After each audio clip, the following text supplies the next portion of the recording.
હા, એટલે આપણે જાણીએ છીએ કે અત્યારે કોરોના વાયરસ છે એ પેન્ડેમિક વિશ્વવ્યાપી છે અને દરેકે સાવચેતી રાખવાની છે. અને સાવચેતીની વચ્ચે આપણે ખૂબ જ ધ્યાન રાખવાનું છે. અને સ્પેશિયલી આપણને જ્યારે આપણા પ્રધાનમંત્રી શ્રીએ લોકડાઉન અને હોમ સ્ટેની વાત કરી છે, જે એક રામબાણ ઉપાય છે અને જે દ્વારા જ આપણે કોરોના વાયરસની ચેનને તોડી શકીશું, તો એ ખૂબ જ ઉત્તમ નિર્ણય છે, એકદમ યથાર્થ યોગ્ય નિર્ણય છે.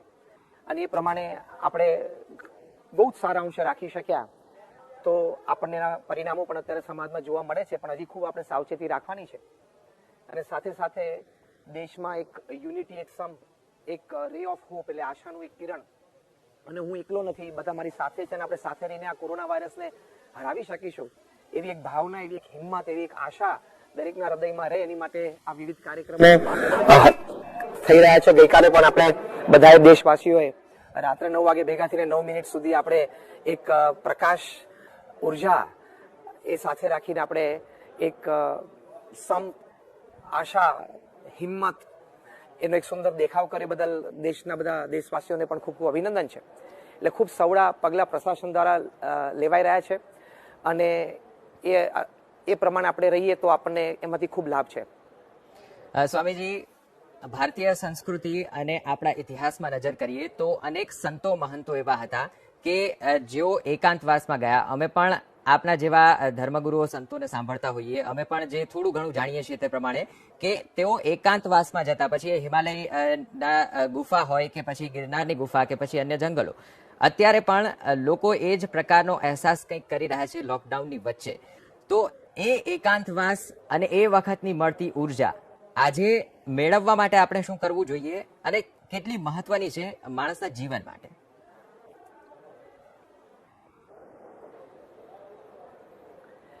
એટલે આને આપણે એક લોનલીનેસ તરીકે ન સમજીએ, પણ આપણે આપણા પરિવાર સાથે એક સારી રીતે આપણે સમય આપણા પરિવાર સાથે વિતાવી શકીએ છીએ એવી એક તક તરીકે આપણે જોઈએ. We just have to change our attitude. થોડો આપણો અભિગમ આપણે એ દ્રષ્ટિકોણ કેળવવાનો છે, તો આપણે ઘરમાં કંટાળો નહીં આવે અને આપણે અકળાઈ નહીં જઈએ. આપણે પરિવારની સાથે રહીને ઘણી બધી પ્રવૃત્તિ કરી શકીએ છીએ, પણ જ્યારે ખાસ આધ્યાત્મિકતાની વાત આવે છે ત્યારે આપણે આ સમય દરમિયાન ઘણું સારું વાંચન કરી શકીએ છીએ, યોગાસન ઇત્યાદિ આપણે કરી શકીએ અથવા તો શીખી પણ શકીએ છીએ, પણ ઓનલાઈન છે. મેડિટેશન છે, નામ સ્મરણ પણ ખૂબ સારી રીતે કરી શકીએ છીએ. અમારા ગુરુહરિ પરમ પૂજ્ય મહંત સ્વામી મહારાજ છે, એ પણ અત્યારે જેમ દરેક ભારતના નાગરિક ક્વોરન્ટાઇનમાં છે એવી રીતે પોતે ક્વોરન્ટાઇનમાં જ છે, સરકારશ્રી અને પ્રશાસનનો આદેશ માનીને. તો એ પણ ખૂબ અત્યારે 87 વર્ષની ઉંમરે પણ ખૂબ સુંદર વાંચન અને નામ સ્મરણ કરે છે. તો એ આપણી માટે પ્રેરણાદાયી વસ્તુ છે. જી. અને એવી રીતે આપણે જો રહીએ તો આપણને ઘણો આમાંથી એક આધ્યાત્મિક લાભ પણ પ્રાપ્ત થશે. રામાયણ અને મહાભારત જેવી સિરિયલ્સ પણ ચાલુ છે, એ પુસ્તકો પણ આપણે વાંચી શકીએ છીએ. આપણા નેક્સ્ટ જનરેશનને, ટીનેજર્સને, યંગસ્ટર્સને, ચિલ્ડ્રનને આપણે વાત કરી શકીએ. કારણ કે એને બીજું બધું મોડર્ન સાયન્સીસ તો સ્કૂલમાંથી મળે છે, પણ આપણા આ ભવ્ય વારસાને એ લોકો સારી રીતે જાણે, સમજે પણ ખૂબ જરૂરી છે. કારણ કે જીવનલક્ષી બધી ખૂબ સુંદર વાતો આ મહાન ગ્રંથોમાં છે. આપણા જીવનનો કોઈ પણ પ્રસંગ હોય પણ એ ક્યાંક રામાયણ મહાભારતમાં બન્યો જ હોય. જો આપણે સારી રીતે એને વાંચન રાખ્યું હોય, સમજ્યા હોઈએ, તો આપણે એને રિલેટ કરી શકીએ. આપણને સ્ટ્રેટ હવે સોશિયલ કાઉન્સેલિંગ પ્રાપ્ત થતું હોય છે. તો એ પણ આપણે એક આધ્યાત્મિક જીવન તરફ આપણે ખૂબ સારી રીતે વળાંક લઈ શકીએ એવી રીતે આ સમયનો ઉપયોગ આપણે કરીએ તો એ ખૂબ લાભદાયી છે અને ઇચ્છનીય પણ છે. જી સ્વામીજી, જે રીતે કોરોનાની મહામારી આજે આખા વિશ્વમાં છે, ત્યારે વૈજ્ઞાનિકો પણ અલગ અલગ રિસર્ચ કરી રહ્યા છે. તેની વચ્ચે આ મહામારી સામે લડવા માટે એક અધ્યાત્મ પણ એક અંગ છે. ત્યારે અધ્યાત્મ આપણું શું કહે છે કે આ પ્રકારની જ્યારે પણ સ્થિતિ થાય તો ઉર્જા કઈ રીતે મેળવવી? કારણ કે આજે અનેક માધ્યમો છે, લોકો અનેક માધ્યમોથી જોડાતા હોય છે, સોશિયલ મીડિયાથી લઈ અને અનેક એ પ્રકારના માધ્યમો છે કે જેઓ અલગ અલગ માહિતી આપતા હોય. ત્યારે અધ્યાત્મ કઈ રીતે સ્ત્રોત બની શકે ઉર્જા માટે?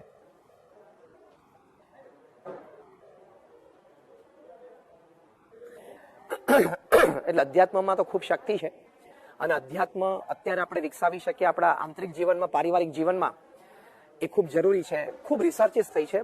ખાલી કોઈ આ અધ્યાત્મ એ કોઈ થિયોરિટિકલ વાત નથી. ફોર એક્ઝામ્પલ, ભગવાનના નામ સ્મરણથી આપણો વિલ પાવર વધે છે, આપણો કોન્ફિડન્સ વધે છે. પછી આપણી મેમરી પાવર બાળકોમાં વધે છે. આ બધું બહુ સાયન્ટિફિકલી, એક્સપેરિમેન્ટલી, ક્લિનિકલી બધું પ્રૂવ થયેલું છે. University of Pennsylvania, university of Philadelphia, આ બધી જગ્યાએ એટલે નામ સ્મરણથી આ બધો લાભ આપણને થાય છે.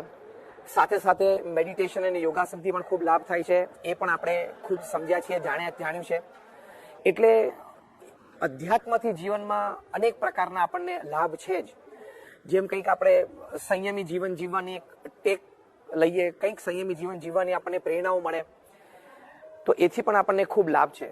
અને સાથે સાથે એક ફેમિલી લાઈફ જે છે, ફેમિલી વેલ્યુઝ જે છે, એ પણ વિકસાવવાની અત્યારે આપણને બહુ એક ઉત્તમ તક છે. એટલે સારી ફેમિલી લાઈફ, સારી ફેમિલી વેલ્યુઝ એ પણ અધ્યાત્મનો એક ભાગ જ છે. એની માટે BAPS સંસ્થાએ આ કોરોના વાયરસ દરમિયાન, એટલે કે અત્યારે આજે લોકડાઉન અને હોમ સ્ટે છે દરમિયાન, અનેકવિધ ઓનલાઈન પ્રવૃત્તિઓ, અનેકવિધ માર્ગદર્શન અને અનેકવિધ પ્રકારનું કાઉન્સેલિંગ પણ BAPS સંસ્થા દ્વારા થઈ રહ્યું છે. જી સ્વામીજી, BAPS ના મંદિરો ન માત્ર ભારત પરંતુ વિદેશમાં પણ એટલા જ છે, અને આપ તમામ મંદિરો સાથે કદાચ કનેક્ટેડ પણ હશો. જે રીતે પ્રધાનમંત્રીની અપીલ બાદ સોશિયલ ડિસ્ટન્સ જાળવી અને મંદિરોએ એક સકારાત્મક ઉર્જા ફેલાવવાનો પણ પ્રયાસ કર્યો હતો, ત્યારે વિદેશના મંદિરો અને ખાસ કરી વિદેશના જે પણ દેશો છે જ્યાં પણ મંદિરો છે, ત્યાં અલગ અલગ પ્રકારની પરિસ્થિતિ છે, ત્યાંના પ્રશાસનને અનુરૂપ, ત્યાંના લોકોને અનુરૂપ, અને તમામની વચ્ચે ભારતમાં લોકડાઉન છે. ત્યારે આપને સ્વામી કયા પ્રકારના અનુભવો, આપની પણ વાતચીત થતી હશે ત્યાંના અનુયાયીઓ સાથે, ત્યાંના લોકો સાથે, કારણ કે હજારો લાખો ભારતીયો વિદેશમાં પણ વસતા હોય છે. ત્યારે ત્યાંની સ્થિતિ અને અહીંની સ્થિતિ શું ડિફરન્સ જોઈ રહ્યા છો આપ?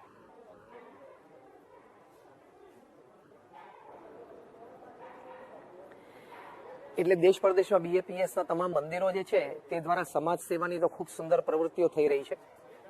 દેશમાં પણ આપણે લગભગ 1000થી પણ વધારે મંદિરોમાં, પરદેશમાં 250થી વધારે આપણે મંદિરોમાં, આફ્રિકામાં, પછી ઇંગ્લેન્ડમાં, અમેરિકા, ઓસ્ટ્રેલિયામાં, બધી જગ્યાએ આપણે મંદિરોમાંથી સેવાકીય પ્રવૃત્તિ તો ખૂબ સુંદર થઈ રહી છે. પણ આપ જે પ્રશ્ન પૂછો છો એ પ્રમાણે અહીંયા આપણે દેશમાં પ્રશાસનના માર્ગદર્શન પ્રમાણે જે રીતે આપણે સોશિયલ ડિસ્ટન્સિંગ મેન્ટેન કર્યું, વિધિન ધ ફેમિલી મેમ્બર્સ, જે રીતે આપણે હોમ સ્ટેમાં રહ્યા, જે રીતે આપણે લોકડાઉનનું અનુશાસન કર્યું, એટલે કે આપણે એ પ્રમાણે રહ્યા, તો આપણને અહીંયા અત્યારે તો આ સ્પ્રેડમાં એનો ચોખ્ખો લાભ દેખાય જ છે કે પરદેશમાં કદાચ અનુશાસનમાં ક્યાંક થોડી ઘણી ખામી રહી ગઈ હોય તો આપણે જોઈએ છીએ યુરોપિયન કન્ટ્રીઝમાં, ઈરાન, સ્પેન છે, ઇટલી છે, ઇવન અમેરિકામાં એ લોકોએ પ્રથમના તબક્કામાં કદાચ થોડુંક લાઇટલી લીધું તો અત્યારે ત્યાં સ્પ્રેડ એક હેવોક ક્રિએટ કરી રહ્યું છે. આપણે જાણીએ છીએ અમેરિકામાં અત્યારે રોજ 1000, 1200, 1500 માણસ મરી રહ્યા છે. એવી રીતે યુરોપિયન કન્ટ્રીઝમાં પણ આ બધી તકલીફ છે. પણ ભારત વર્ષમાં આપણે સ્ટેજ 3 એટલે કે કમ્યુનિટી સ્પ્રેડમાં હજી એકદમ એવું ઓનસેટ દેખાતું નથી. એનું કારણ કે આપણા પ્રશાસને, આપણા માનનીય પ્રધાનમંત્રી શ્રી નરેન્દ્રભાઈ મોદી, આપણી કેન્દ્ર સરકારે ખૂબ સુંદર પગલાં યથાયોગ્ય સમયે લીધા અને આપણા દેશવાસીઓએ એનું ખૂબ સુંદર પાલન પણ કર્યું. તો એ આપણને ચોખ્ખો તફાવત અત્યારે દેખાય છે. જી સ્વામીજી, જે રીતે લોકડાઉનના ઘણા બધા દિવસો પસાર થઈ ચૂક્યા છે, લોકો હવે ધીરે ધીરે યોગ, કસરત, શારીરિક માનસિક સ્ફૂર્તિ વિકસાવવામાં પણ લાગ્યા છે. આ તમામની વચ્ચે આપની પાસેથી એ જાણવું છે કે આખરે દિવસની શરૂઆતથી લઈ અને દિવસના અંત સુધી આપણે એક વ્યક્તિગત, પારિવારિક રીતે જોઈએ તો શું પ્લાનિંગ કરવું જોઈએ?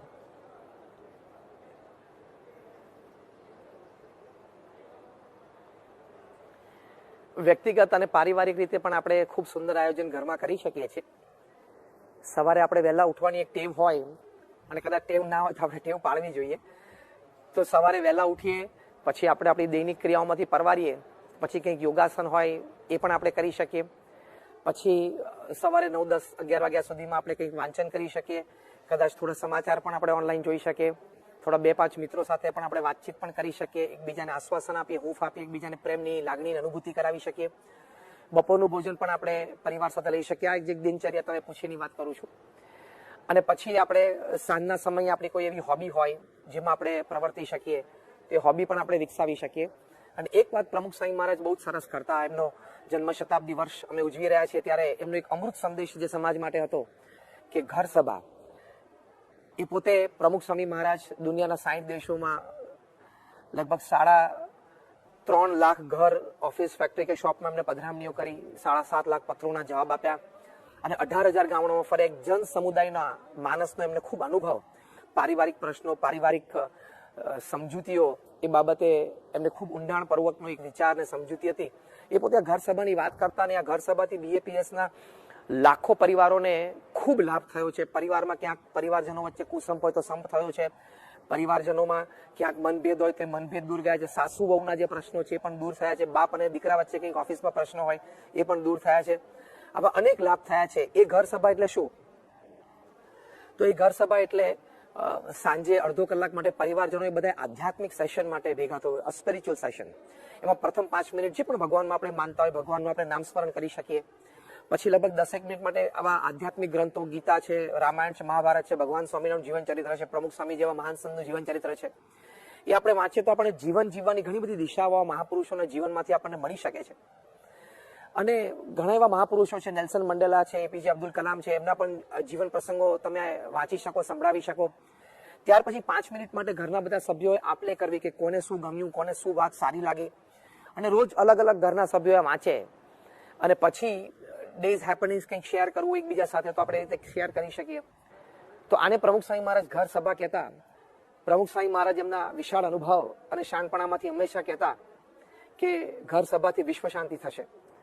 તો આ પણ દરેક પરિવારે એક આધ્યાત્મિક સેશન રોજ સાંજે કરવા યોગ્ય છે. અને આની ટેવ તમને પડશે તો તમને 100% you will see the result. તમને પરિણામ ચોક્કસ ઘરમાં દેખાશે જ.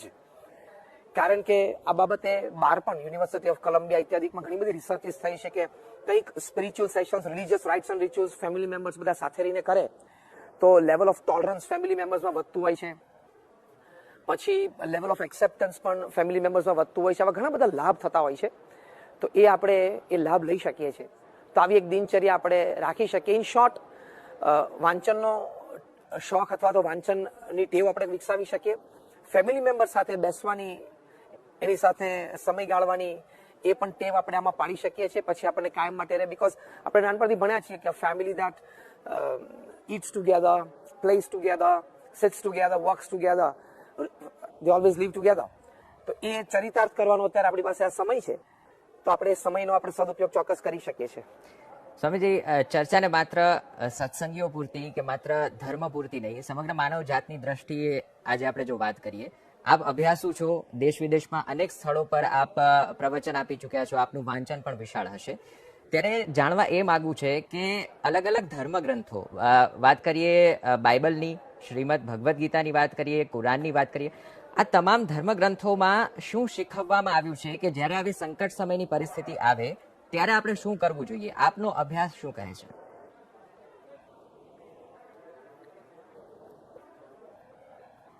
હા, એટલે આપણે જે વાત કરીએ દરેક પરિવાર અને દરેક જ્ઞાતિ માટે છે કે સાથે બેસીને એક આધ્યાત્મિક સેશન કરવું. ઘર સભા એ કેવળ સ્વામિનારાયણ સંપ્રદાયના અનુયાયીઓ માટે નથી, દરેક જણ માટે આ એક અમૃત ઉપાય છે. પારિવારિક સંપ, પારિવારિક એકતા, પારિવારિક શાંતિ, સુરતભાવ માટે. પણ આપે જે હમણાં વાત કરી કે દરેક ધર્મગ્રંથ છે, દરેક ધર્મના, એ પ્રથમ તો આપણને ભાઈચારો શીખવાડે છે, જેને સેન્સ ઓફ બ્રધરહુડ કહીએ, કે દરેક માટે પ્રેમ, દરેક માટે લાગણી. આ તમામ વાતને એક જ વાક્યમાં પરમ પૂજ્ય પ્રમુખ સ્વામી મહારાજ કહેતા કે પરસ્પર પ્રીતિ પ્રસરાવે તે ધર્મ. પોતે ધર્મની આ વ્યાખ્યા કરતા. અને ખરેખર અત્યારે આપણે સમાજમાં આપણે કોઈ પણ ધર્મના હોઈએ, કોઈ પણ જ્ઞાતિના હોઈએ, પણ આપણે પ્રશાસનના નિર્દેશ પ્રમાણે, એમની આજ્ઞા પ્રમાણે જે રીતે આપણે લોકડાઉનમાં રહેવાનું છે, જે રીતે આપણે હોમ ક્વોરન્ટાઇનમાં રહેવાનું છે, જે રીતે આપણે સોશિયલ ડિસ્ટન્સિંગ મેન્ટેન કરવાનું છે, એ પ્રથમ વાત, એ બ્રધરહુડમાં અત્યારે વાત આવે છે. બીજી વાત આપણને આ તમામ ધર્મગ્રંથો એ શીખવાડે છે કે પરિવાર સાથે આપણે જ્યારે રહેતા હોય ત્યારે પારિવારિક મૂલ્યોને આપણે, એટલે કે લેવલ ઓફ ટોલરન્સ, એકબીજાનું સહન કરીએ, લેવલ ઓફ એક્સેપ્ટન્સ, એટલે એકબીજા સાથે એકબીજાને સ્વીકારીને સંપૂર્ણ રીતે તો સમજીને આપણે સાથે રહીએ, તો એ પણ આપણને આ શીખવાડે છે. અને સાથે સાથે આપણે નિત્ય ભગવાનને પ્રાર્થના કરીએ. આ 3 વાત મોટી આપણને ધર્મ ગ્રંથો શીખવાડે છે. પ્રથમ, સેન્સ ઓફ બ્રધરહુડ, એટલે ભાઈચારાની ભાવના. દરેક ધર્મ સરખા છે. કોઈ પણ જ્ઞાતિ ધર્મ સાથે આપણે હળીમળીને પ્રેમથી સાથે રહીને આપણે આવા મોટી મહામારીને કે કોઈ પણ આવા મોટા પ્રશ્નોને આપણે સમાધાન લાવી શકીએ છીએ. બીજી વાત આ છે કે આપણે એ વ્યક્તિગત આધ્યાત્મિક પ્રગતિ આમાં કરી શકીએ છીએ. અને ત્રીજી વાત આ છે કે આપણે આપણા પરિવારને સારી રીતે સંભાળી શકીએ છીએ. આ વાત દરેક ધર્મ ગ્રંથમાં છે. અને દરેક ધર્મ ગ્રંથ પ્રમાણે પોતપોતાના અનુયાયીઓ એ પ્રમાણે અનુસરણ કરે તો I think this world will become a heaven on અર્થ. આપણે પૃથ્વી ઉપર આ સ્વર્ગ ઊભું કરી શકીએ છીએ. જી, સ્વામીજી, આપ સંસારી નથી, સાધુ થયા છો, સંસારનો ત્યાગ કર્યો છે, પરંતુ આપની પાસે અનેક સંસારી લોકો પણ આવતા હશે. હાલની સ્થિતિની જો વાત કરીએ તો લોકડાઉનની વચ્ચે લોકો પર, ખાસ કરીને સંસારીઓ પર કયા પ્રકારની મનોવૈજ્ઞાનિક અસર થઈ છે?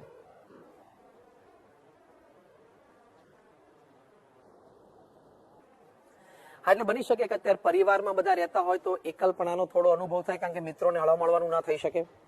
પછી ઘરની બહાર નીકળવાનું અત્યારે નથી, એટલે થોડું આ સમુદાય સાથે ટેવાયેલા હોય એ બધાને જરા કંટાળો આવે.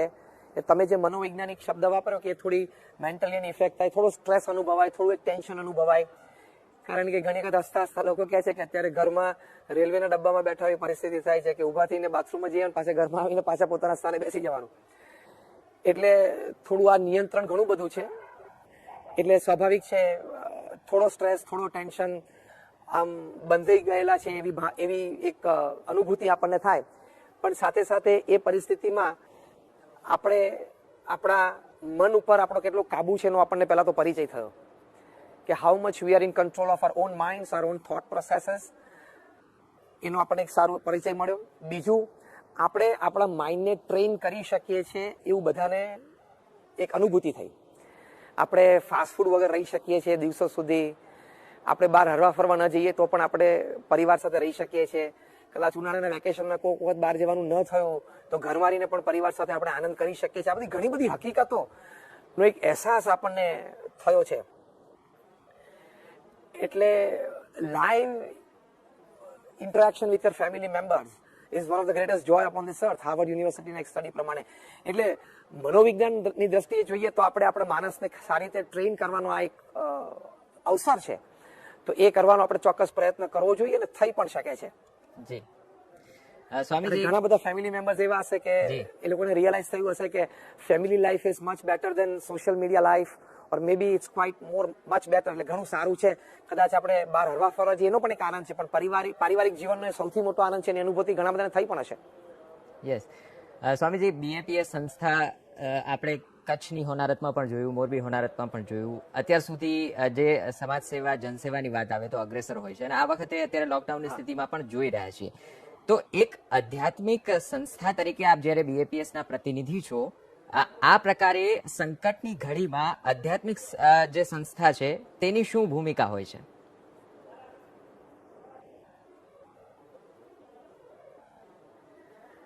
આધ્યાત્મિક સંસ્થાની બે ભૂમિકા છે. એક સમાજ સેવામાં જોડાવું અને બીજું આધ્યાત્મિક વિચારો આપીને વ્યક્તિના જીવનમાં સ્થિરતા લાવવી.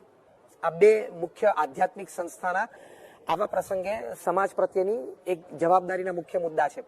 ભગવાન સ્વામિનારાયણના વખતથી, ભગવાન સ્વામિનારાયણથી 250 વર્ષ પહેલા પણ જ્યારે સમાજ ઉપર આવી આપત્તિ આવી ત્યારે સમાજની વારે રહ્યા છે. ખૂબ એમને કુવા ગળાવ્યા છે, તળાવો કરાવ્યા છે. પરંપરામાં પ્રમુખ સ્વામી મહારાજે તો આપણે જેમ વાત કરી મોરબી હોનારત વખતે ખૂબ સેવાઓ, સંસ્થાઓ કરી. ભુજના ભૂકંપ વખતે 2001ની સાલમાં પણ તાત્કાલિક રાહત પ્રવૃત્તિઓ 509 ગામોમાં કરેલી. ગામો દત્તક લઈને પણ આ સંસ્થાએ બધી પ્રવૃત્તિ વખતે સંતો જોડાયેલા સેવામાં, સ્વયંસેવકો. અત્યારે પણ આ કોરોના વાયરસમાં પરમ પૂજ્ય મહંત સ્વામી મહારાજની આજ્ઞાના આશીર્વાદથી લગભગ 1000 સંતો અને 5000 સ્વયંસેવકો દેશ પરદેશમાં બધી જગ્યાએ, કોઈક જગ્યાએ ફ્રેશ વેજીટેબલ્સ અમે આપીએ છીએ, કોઈક જગ્યાએ આપણે રાશન કીટ આપણે આપીએ છીએ. અને આપણે ઘણા બધા પ્રાંગણોમાં, આપણી હોસ્પિટલમાં પણ આપણે બ્લોક્સ કર્યા છે કે કદાચ જરૂર પડે તો આપણે બેડ્સ પણ તૈયાર છે કે કોરોના વાયરસના પેશન્ટ્સને આપણે રાખી શકીએ. આપણે લગભગ 5000થી વધારે N95 માસ્ક પણ આપ્યા છે, 10000થી વધારે આપણે કેર કિટ્સ પણ આપી છે. એટલે અનેક પ્રકારની આપણી સમાજ સેવા પ્રવૃત્તિ ચાલી છે. તમે જે વાત કરી કે અધ્યાત્મ સંસ્થાની અત્યારે સમાજમાં આ પ્રસંગે શું રોલ હોઈ શકે, તો એ રોલ આ છે કે સમાજ સેવામાં પણ જોડાવું અને સાથે સાથે આપણે આધ્યાત્મિક પ્રવૃત્તિમાં પણ સારી રીતે જોડાવું, લોકોને આધ્યાત્મિક વિચારો પણ આપીએ. અત્યારે અમારા ગુરુવરી પરમ પૂજ્ય મહંત સ્વામી મહારાજની આજ્ઞા છે એ પ્રમાણે અમે સંતોને, અમારા કાર્યકર્તાઓ એ કાઉન્સેલિંગ કરે છે. 15-15, 20-20 જણાને રોજ ફોન કરવા એવું સંસ્થાકીય આદેશ છે. અમે સંતો પણ વ્યક્તિગત ફોન કરીને પરિવારની સુખાકારી પૂછીએ છીએ. એટલે આવી રીતે આધ્યાત્મિક સંસ્થાના બે રોલ છે: સમાજ સેવામાં જોડાવું અને આધ્યાત્મિક વિચારો આપીને વ્યક્તિને સ્થિરતા આપવી, ધીરજ આપવી અને એક કમ્ફર્ટ લેવલ ઉભું કરવું, જેથી બે બાકડા ન થાય, સ્ટ્રેસ અને ટેન્શનમાં ના આવી જાય. જી સ્વામીજી, ABP અસ્મિતાના સંપાદક રોનક પટેલ આપની સાથે જોડાઈ રહ્યા છે. રોનક. સ્વામીજી, વિવેક કદાચ ખુલીને નહોતો પૂછી શકતો, પરંતુ અમે સંસારી લોકો સ્વાભાવિક, જય સ્વામિનારાયણ. જય સ્વામિનારાયણ સ્વામીજી, અમે સંસારી લોકો સ્વાભાવિક રીતે સ્વાર્થી હોઈએ અને જ્યારે સંકટમાં આવીએ ત્યારે સંતો પાસે જઈએ. આપ સંત છો, આપની જોડેથી અંતમાં એક ગુરુ મંત્ર પણ જોતો હતો અને એ પણ સ્વામીજી જાણવું હતું, સંસાર આ સંકટમાંથી ક્યારે મુક્ત થશે?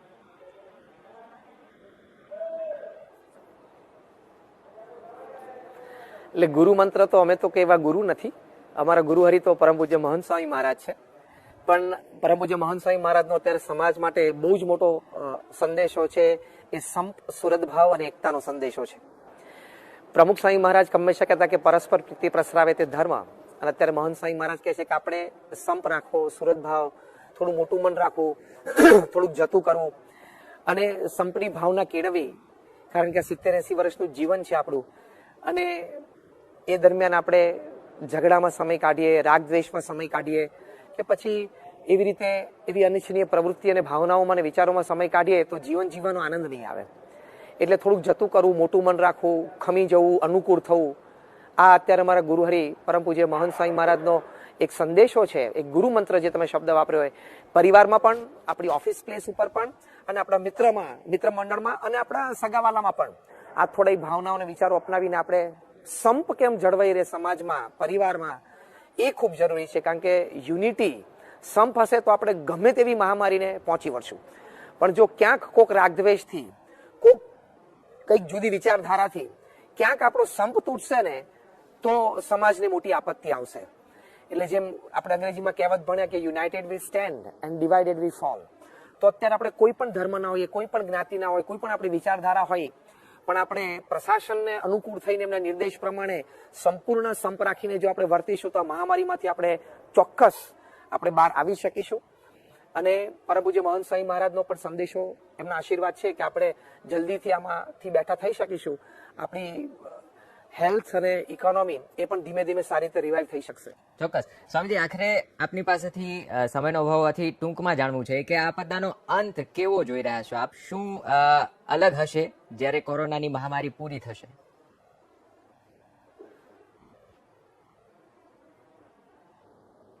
અગેન મને બરોબર સંભળાવી નહીં.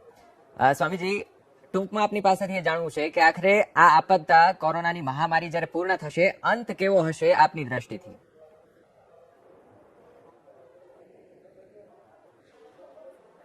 એટલે કોરોનાની મહામારી, જેમ આવી મહામારી પૃથ્વી ઉપર ઘણી વખત આવેલી છે અને નાની મોટી મહામારી લોકલાઇઝ, ધારો કે સુરતમાં આપણે પ્લેગ થયેલો હતો, એટલે આવી મહામારીઓ આપણે થોડી લોકલ લેવલ ઉપર, નાના લેવલ ઉપર પહેલા પણ જોઈ છે.